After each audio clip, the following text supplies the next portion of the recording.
欢迎观看老爸的时光。今天来制作长崎蛋糕，也叫卡斯提拉。这款蛋糕在90年代国内就有，一直到现在都非常受大家的欢迎。长崎蛋糕在制作上也挺讲究的，所以做出来口味也挺独特。那今天就详细的教给大家怎样在家里来制作这款蛋糕。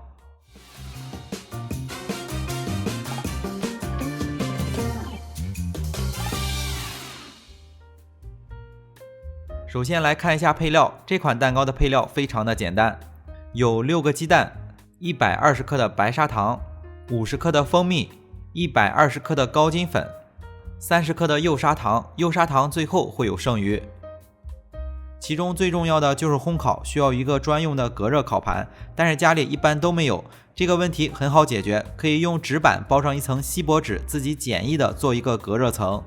最后再裁剪2张油纸，像视频里一样铺在里面，这样就完美解决了。模具大小是方形加高8寸的。接着就可以来制作了，先用60毫升左右的温水，大概40到50度之间，把蜂蜜溶解。这款蛋糕有放蜂蜜的做法，也有不放的，有好几个版本。蜂蜜溶解之后放在一旁备用。接下来把蛋清和蛋黄分离，蛋清放在一个稍微大一点的碗中。鸡蛋是用了6个偏大一点的，预计每个在60到65克左右。如果家里的鸡蛋比较小，得用7个。器皿也要干净，无水无油，蛋清里也不要混入蛋黄。分离好之后，蛋清中加入约1克的塔塔粉，几滴白醋或几滴柠檬汁也能代替。接着来打发蛋清，打蛋器先开中速，分3次加入120克的白砂糖。之前也分享了很多款蛋糕，在家里来做材料比较少，基本都是一次性加入白糖。这款蛋糕要求蛋白打得比较细腻，所以分3次，边打发边加入。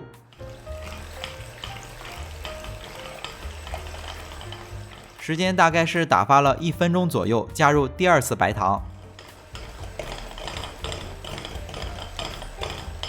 打发了2分钟左右，出现比较细腻的泡沫，加入第3次白糖。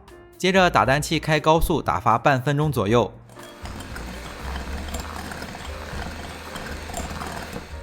打发到细腻、粘稠还有流动性的时候，就像视频里这种状态，打蛋器就变回到中速，直至打发到中性发泡。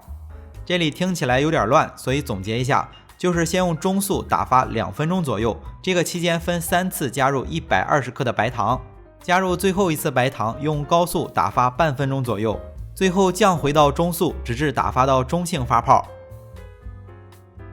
最后蛋白出现明显的纹路，拿出来打蛋头上带有这种弯钩状就好了。打发过了，口感稍微会有一点粗糙，当然也得根据自己打蛋器的转速和实际材料的状态调整，给到大家的只是一个参考数值。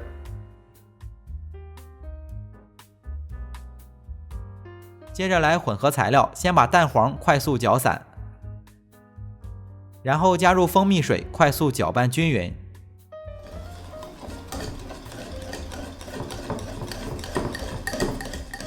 接着就把2份材料对掺在一起，用抄底翻拌的方式混合均匀，一般也就1分钟左右就能混合好，切记不要瞎搅。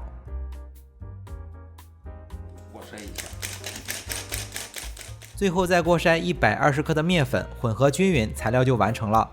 这款蛋糕用的是中筋粉或者是高筋粉，不需要用低筋粉。还有一种材料叫味淋，是一种日式的调味品，但是在国内一般家庭都没有这种材料，所以咱就不放了。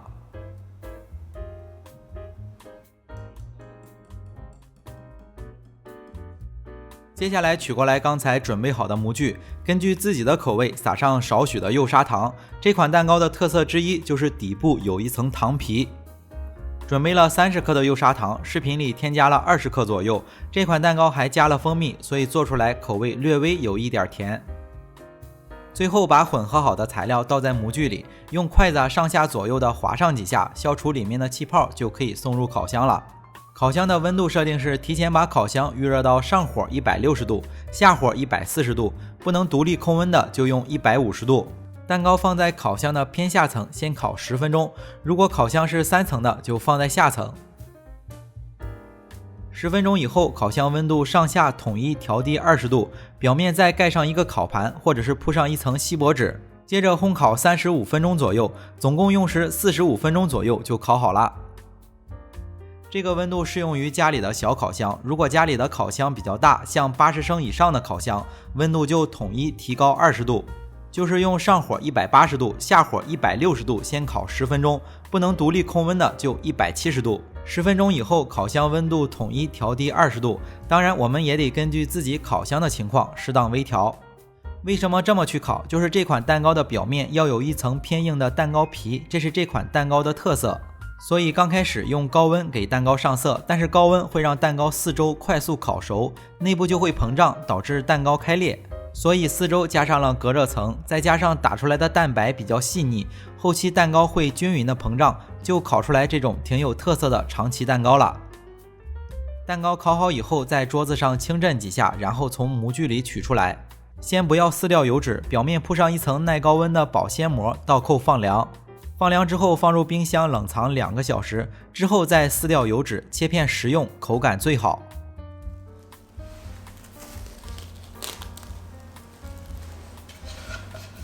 最后切开看一下怎么样，先去掉边角，可以看到内部很细腻，表面有一层厚的蛋糕皮，底部有一层糖皮。